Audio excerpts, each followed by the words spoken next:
Assalamualaikum warahmatullahi wabarakatuh. Perkenalkan, nama saya Anggun Sri Diva dengan NIM 2305113922 yang kali ini akan membahas materi tentang teks anekdot. Berikut penjelasannya. Jadi, apa itu teks anekdot? Nah, jadi berdasarkan Kamus Besar Bahasa Indonesia atau KBBI, teks anekdot ini adalah cerita singkat dan menarik karena lucu dan dapat menghibur. Biasanya, teks anekdot ini menceritakan orang-orang penting atau orang yang terkenal dan berdasarkan kejadian yang sebenarnya. Hal ini yang membuat teks anekdot pada dasarnya merupakan sebuah cerita lucu yang ditulis dan dibuat berdasarkan apa yang terjadi di dunia nyata. Nah, meskipun terkesan sebagai teks lucu, teks anekdot ini banyak sekali menyimpan pesan moral atau amanat dan kebenaran yang dipercayai banyak orang. Hal inilah yang membuat teks anekdot ini memiliki tujuan untuk menghibur seseorang sehingga bisa tertawa dan bahagia walaupun membawa maksud kritikan. Selanjutnya kita masuk ke dalam ciri-ciri dari teks anekdot. Nah, ciri-ciri yang pertama yaitu teks anekdot itu bersifat humor atau lucu. Teks anekdot ini selalu mengandung unsur humor atau lelucon yang dapat menghibur pembaca. Yang kedua, sifatnya adalah menyindir. Nah, teks anekdot ini seringkali mengandung sindiran halus terhadap sesuatu kebenaran umum atau perilaku tertentu. Nah, yang ketiga itu adalah menggelitik. Nah, artinya teks anekdot ini bisa menghibur pembaca dengan kelucuan yang ada pada ceritanya. Nah, yang keempat, mengenai orang yang penting. Nah, biasanya teks anekdot ini menceritakan tentang orang-orang penting atau tokoh-tokoh terkenal. Nah, yang kelima itu adalah memiliki tujuan tertentu. Nah, jadi biasanya teks anekdot ini bisa menyampaikan pesan moral dan kritik atau hiburan. Nah, dan yang terakhir itu adalah mengandung hubungan manusia dengan hewan. Nah, seringkali dalam teks anekdot ini menceritakan tentang karakter hewan dan manusia yang saling terhubung secara umum dan realistis. Baik, selanjutnya yaitu struktur dari teks anekdot. Yang pertama itu adalah judul. Nah, judul ini merupakan bagian dari teks anekdot yang ditulis secara singkat, padat, dan jelas, langsung pada rujukan hal atau objek yang dianekdotkan. Yang kedua ada abstrak. Nah, bagian awal paragraf dari teks anekdot ini adalah abstrak.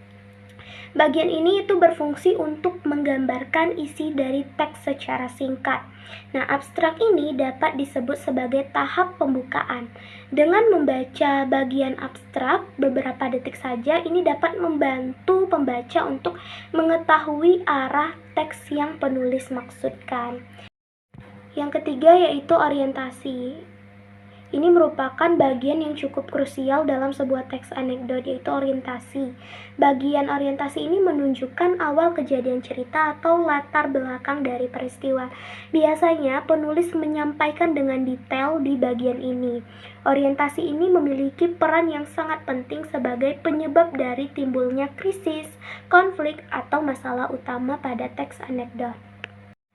Selanjutnya yang keempat yaitu krisis. Krisis atau komplikasi ini adalah bagian yang memunculkan sesuatu masalah unik atau tidak biasa yang terjadi. Dikutip dari modul Bahasa Indonesia SMA kelas 10 tentang struktur dan kebahasaan teks anekdot, krisis dimaknai sebagai adanya ketidakpuasan atau kejanggalan. Nah, selanjutnya yang kelima ada reaksi. Reaksi ini adalah bagian yang menggambarkan cara penulis atau tokoh diceritakan untuk menyelesaikan masalah. Nah, reaksi dapat berupa sikap mencela atau menertawakan. Bagian ini seringkali mengejutkan atau tidak terduga. Yang terakhir yaitu koda. Koda ini merupakan bagian dari akhir cerita. Bagian ini berupa simpulan dari kejadian-kejadian yang dialami penulis atau orang yang ditulis di dalam teks. Di dalamnya ini biasanya itu berisi komentar, persetujuan, atau penjelasan atas maksud dari cerita yang disampaikan. Bagian koda ini biasanya ditandai dengan kata-kata seperti itulah, akhirnya, demikianlah, memanglah, Namun, keberadaan koda pada teks anekdot ini bersifat opsional, bisa ada ataupun bisa tidak. Selanjutnya kita masuk ke dalam tujuan dari teks anekdot. Tujuan yang pertama yaitu membangkitkan tawa pembaca. Nah, teks anekdot ini yang memiliki ciri berupa bersifat lucu, maka tujuan dari dibuatnya teks anekdot ini adalah tentunya membangkitkan tawa pembaca. Oleh karena itu, dalam membuat teks anekdot ini dibutuhkan kemampuan dalam memahami selera humor yang sesuai dengan suatu keadaan. Yang kedua adalah sebagai sarana hiburan. Nah, tujuan kedua dari teks anekdot ini adalah sebagai sarana hiburan. Teks anekdot yang bersifat lucu bertujuan juga untuk menghibur pembaca. Oleh karena itu, tak sedikit orang yang akan terhibur terhadap membaca teks anekdot. Bisa saja kamu salah satu orang itu. Tujuan yang ketiga yaitu sebagai saran untuk mengkritik seperti yang sudah dijelaskan dari pengertiannya tadi, bahwa yang biasanya digunakan untuk mengkritik tentang sebuah peristiwa yang sedang terjadi itu dengan adanya teks anekdot. Nah, pembaca itu akan tertawa, terhibur, sekaligus akan mendapatkan sesuatu informasi dalam bentuk kritikan. Masuk ke dalam cara membuat teks anekdot. Yang pertama yaitu pilihlah topik atau tema yang akan dibahas di dalam teks anekdot. Yang kedua, tentukanlah tokoh yang ada di dalam teks anekdot. Yang ketiga, pilih atau tentukan suatu peristiwa yang akan dijadikan sebagai latar belakang. Yang keempat, membuat rangkaian peristiwa dalam bentuk alur teks anekdot. Yang kelima, susun kerangka teks anekdot dan kembangkan agar menjadi suatu cerita yang memiliki satu kesatuan. Yang terakhir, yang keenam, yaitu teks anekdot disunting atau dicek kembali apa yang kurang dan apa yang harus ditambahkan. Selanjutnya kita masuk ke dalam contoh teks anekdot. Nah, di sini judul atau tema dari teks anekdotnya adalah menyambung kabel telepon. Nah, setelah lulus dari perguruan tinggi, Fatan menemukan salah satu pamannya yang sangat kaya dan tidak memiliki anak, meninggal dan meninggalkan banyak uang untuknya.